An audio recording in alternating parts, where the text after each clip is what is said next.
Hey everyone, welcome back. In this video, I'll show you how to use Otter AI for free in 2026.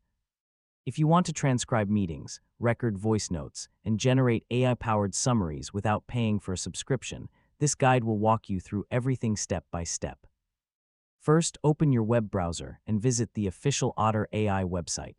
Sign in to your existing account or create a free account if you haven't already. Otter offers a free basic plan that you can use without paying. Once you're logged in, you'll arrive at the Otter dashboard. From here, you can start recording conversations, upload audio files, and manage your transcripts in one place. Next, click the record button to begin recording a meeting, lecture, or voice note. Otter AI will automatically convert your speech into searchable text in real time. If you already have an audio or video file, click the import option and upload it for transcription. Keep in mind that the free plan has limits on transcription minutes and file imports. Now open any completed transcript to review the text.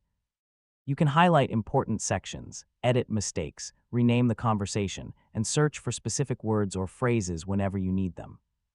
Next, explore the AI features available on the free plan, including automatic summaries and key takeaways where supported. These tools help you review long conversations much faster. Finally, keep track of your remaining monthly transcription minutes so you stay within the free plan limits. If your usage grows in the future, you can always upgrade to a paid plan for additional features and higher limits. And that's it. You've successfully learned how to use Otter AI for free step by step. You can now record, transcribe, and organize your conversations without spending any money. And don't forget to like, share, and subscribe for more helpful tutorials just like this.